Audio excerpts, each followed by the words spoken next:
vamos aqui fazer um rápido giro sobre eleições e com a ajuda do nosso grande Carlos Graeb, nosso editor da revista Cruzoé. Por favor, gente, vamos pro próximo bloco.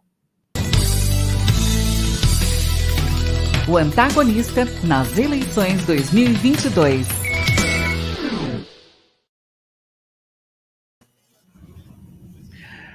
Olha quem tá aqui, rapaz, nosso Carlos Graeb. Graeb, eu vou te pedir só uma licença. Salve, Wilson. Boa tarde. Boa tarde. Boa tarde. Boa São noite, Paulo. meu. Boa noite, mano. Ora, meu. Ora, mano. E aí, mano? E os Corinthians, mano? Ô, Graeb, deixa eu aproveitar que você... Eu vou te segurar um pouquinho. Deixa eu só pegar aqui um dado de eleição rapidinho. Bolsonaro... Vamos pegar um pouquinho essa questão do Bolsonaro. Ô, Jota, coloca na tela, por gentileza. O Bolsonaro disse que militares não conseguiriam atestar a credibilidade do sistema eleitoral. O Bolsonaro deu uma entrevista no domingo ao podcast do Ben Shapiro e ele falou que os militares não vão conseguir dar um selo de credibilidade ao sistema eleitoral, né? Por causa, enfim, porque você não consegue auditar de fato as urnas eletrônicas, né? Segundo o presidente da República, as Forças Armadas têm feito um papel atuante muito bom nesse sentido. Contudo, eles me dizem que é impossível dar um selo de credibilidade, tendo em vista que há ainda muitas vulnerabilidades, né, no sistema eleitoral. E ainda sobre essa questão de notícias de vulnerabilidade, notícias falsas, esse imbróglio da campanha, deixa eu só descer um pouquinho. Ontem, o ministro Fábio Faria e o ex-ministro das Comunicações, Fábio Van Garden, eles divulgaram um relatório dizendo que a campanha do Bolsonaro teve um boicote, né? Cerca de 150 mil inserções de rádio a menos do que o ex-presidente Lula. Por favor, coloca na tela aí, Jota. Isso, lindo. Por favor, desce um pouquinho, por gentileza. Em coletiva convocada de urgência, né, em frente ao Palácio da Alvorada, Fábio Faria e Fábio Van Garden disseram que a campanha de Jair Bolsonaro teria tido 150 mil menos inserções de rádio que é do ex-presidente Lula. O problema teria ocorrido especialmente no Nordeste, onde as rádios não estariam exibindo as peças da propaganda eleitoral encaminhadas pela campanha ao TSE. De acordo com Faria Van Garden, a irregularidade foi relatada ao presidente do TSE, Alexandre de Moraes. O fato é que depois que os dois apresentaram essa denúncia, foi impetrada uma ação no TSE e o ministro Alexandre de Moraes não demorou muito, já deu um despacho, já falou, olha, não tem nada disso. Coloca na tela, por gentileza. Cadê a nossa matéria sobre isso? O TSE dá 24 horas para a campanha de Bolsonaro apresentar novas provas. Subindo aí, nosso Alexandre de Moraes, vulgo Xandão. O presidente do TSE, ministro Alexandre de Moraes, determinou na noite dessa segunda-feira, que a campanha do presidente Jair Bolsonaro apresente no prazo de 24 horas as provas e documentos sérios. Essa expressão achei assim, aquela porrada que o Alexandre de Moraes queria dar nos dois, né? Tipo, documentos sérios que comprovem a denúncia de que a campanha do candidato do PL teve 150 mil inserções de rádio a menos que Lula. Graeb, deixa eu aproveitar você aqui, que acompanhou todo esse processo eleitoral. E o fato é o seguinte, né, Graeb? Vivemos uma campanha que eu, pelo menos, não vi proposta nenhuma. Não sei se você viu. Eu sinceramente, assisti boa parte dos programas e não vi proposta nenhuma. Ficou esse tiroteio, essa briga de lá e cá, quem mente mais, quem rouba menos. E aí a eleição tá aí, vai ser no próximo domingo, e projeto para o país que é bom nada, né? Primeiro, parabéns, Wilson, pela sua nova função aí, né? Não poderia estar em melhores mãos o programa. Você é sempre um lorde, né, Graeb? Sempre um lorde, né? Graeb é o nosso oráculo, é o homem nosso, né? O homem mais culto da redação. O homem é um poço de cultura. Daqui a pouco, inclusive, vou te apertar, porque eu quero uma boa dica de livro aqui para nossa audiência. Tá bom. Mas olha só, foi uma das campanhas mais vazias mesmo de que eu me lembre, né? Muito pouca coisa discutida sobre os problemas que um presidente deveria abordar mesmo, né? O presidente não é conselheiro espiritual, o presidente não enfim, animador de plateia para deixar as pessoas felizes. O presidente é posto no cargo para resolver problemas concretos da vida das pessoas. O Brasil tem 100 milhões de pessoas sem saneamento básico, a educação primária no Brasil, o ensino fundamental ainda deixa muito a desejar. Enfim, a gente está engatinhando em coisas que são essenciais. E as nossas campanhas fazem de conta que não é assim, que a gente vive em um outro país, né? Então é uma lástima mesmo. Agora, eu acho que, se você me permitir, eu queria comentar as duas notícias que você mostrou sobre o TSE, né? Por favor, Grebe, o espaço é seu, aqui a casa é nossa e, Tá por favor, bom. né? Aqui é sem censura, amigo. Eu acho que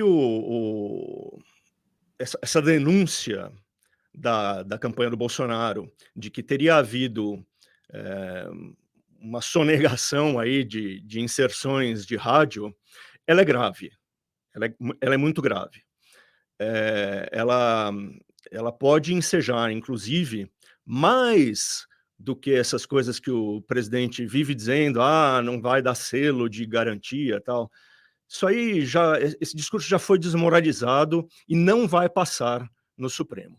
Agora, a ideia de que houve falha na distribuição dos espaços de propaganda política, essa me parece uma coisa aferível, né, contar, e que cria, sim, a princípio, um desequilíbrio numa região que é chave para a eleição e que a gente sabe que tem...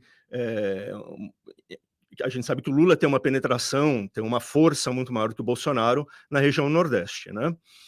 Então, o Alexandre de Moraes reagiu de uma maneira muito drástica, né? Dizendo, olha, precisa ter documentação, e tá certo, porque se esse tipo de acusação não for feita com indícios muito sólidos, imagino que vão virar as eleições aqui para frente, né? Qualquer candidato a qualquer cargo vai poder dizer que foi prejudicado e, enfim, nunca mais teremos eleições legitimadas no Brasil. É preciso que tenha comprovação. Agora, não me parece uma comprovação impossível de ser feita, e daí a gente fica com o seguinte dilema. Temos agora 4 dias, certo? Até as eleições. O que o TSE vai fazer? Vai tentar, caso a documentação que o Fábio Weingarten disse que vai apresentar hoje, né? A gente, inclusive, deu reportagem sobre isso também, dizendo que sim, eu tenho material e eu vou apresentar. O que vai fazer? E se não fizer? Até 15 dias depois de uma eleição, uma campanha pode entrar com uma ação contestando o resultado. Está na Constituição. É uma ação prevista na Constituição. É possível fazer essa contestação. E se for feita uma contestação com base na ideia de que o jogo ficou desequilibrado, porque o Bolsonaro não teve o mesmo espaço do que o Lula, você tem um caso jurídico que vai ter que ser avaliado. Agora, você de tem um qualquer imbróglio forma... todo você vai ter todo o imbróglio, né? E assim, e tem um detalhe, ô Grebe, que eu acho que é importante a gente entrar nessa só para, desculpa te cortar e te dar um elemento importante. Desde as últimas eleições, o TSE tem se furtado a agir em situações muito drásticas, né? Principalmente em relação a acusações de abuso de poder político e econômico, né? O TSE só agiu nesse sentido em relação a governadores. Em relação ao presidente da República, nunca agiu, e me parece que, assim, vai ser... Eu acho que temos um momento em que é provável que depois dessas eleições, independentemente de quem ganhe, o fato que a gente vai ter, parece que forma-se um cenário em que a eleição vai acabar indo para um terceiro turno. Eu não sei se você tem essa impressão, porque vai ficar essa porradaria o tempo todo. Quer dizer, a eleição acaba, nós saberemos quem será o vencedor, mas parece que esse vencedor vai continuar tendo que trabalhar com o Brasil absolutamente conflagrado, né, Grebe? Com certeza, a campanha do Bolsonaro já deu sinais claríssimos de que o terceiro turno vai acontecer. Bolsonaro declarando para um jornalista estrangeiro que o sistema eleitoral não pode ser considerado, não há maneira de atestar que esse sistema eleitoral é confiável, ou seja, ele está dizendo, eu não confio. Então, politicamente, ele já deu um sinal de que não vai ficar satisfeito e não vai ficar quieto caso a eleição não venha para ele, né? E agora a gente tem essa situação jurídica que assim, é complicada. É complicada, porque é uma coisa fácil, muito fácil de entender, né? Houve um desequilíbrio na propaganda eleitoral. Uhum. Quem disponibiliza os spots, né, as inserções de rádio, é o TSE. Ele não distribui, mas ele disponibiliza. Agora, se as rádios, de maneira sistemática, do Nordeste, não foram lá para retirar esse material, pode sim se configurar uma situação de privilegiar, né, um candidato em detrimento do outro. Então, assim, quer no campo jurídico, quer no campo político, me parece que tudo caminha para que tenha um questionamento, para que tenha o terceiro turno, como você disse, caso o Bolsonaro perca. Caso o Lula perca, eu acho mais difícil, por uma simples questão. Ele passou, a campanha petista, o Lula, passaram meses e meses e meses batendo no Bolsonaro, justamente porque ele levantou essas dúvidas sobre o sistema eleitoral brasileiro, etc, etc. Mudarem. Na verdade, eles reclamam já desde 2014, né? Quando o Aécio questionou o resultado da eleição dele contra a Dilma, né?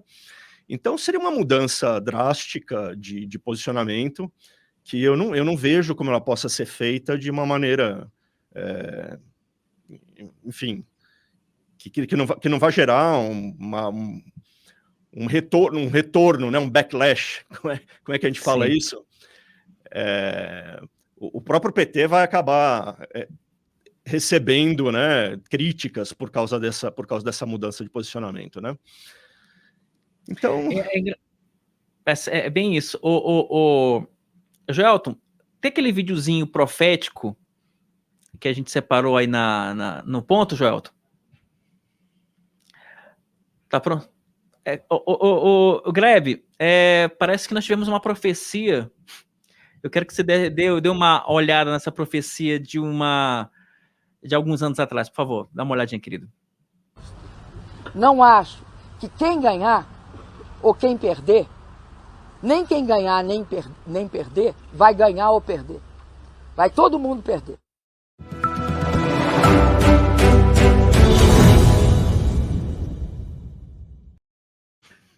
Quer comentar essa profecia, Grebe? Quanto mais o tempo passa, mais a gente descobre a sabedoria da Dilma Rousseff, né? É impressionante. A gente que não conseguia enxergar a genialidade escondida nas falas enigmáticas da Dilma. Elas não eram confusas, elas só eram enigmáticas. Estavam uma espécie de Nostradamus, né, da política brasileira, Dilma. Ela já viu tudo. Maravilhoso. Exatamente. Olha, Grebe, muito obrigado pela participação, mestre. Obrigado pela atenção. E esperamos nos falar em outros papos para a gente conversar um pouco sobre a política, enfim, e trazer mais informações para o nosso chat, que é o chat mais qualificado do país. Muito obrigado, Grebe. Um abraço, Wilson. Boa sorte. Obrigado, Grebe.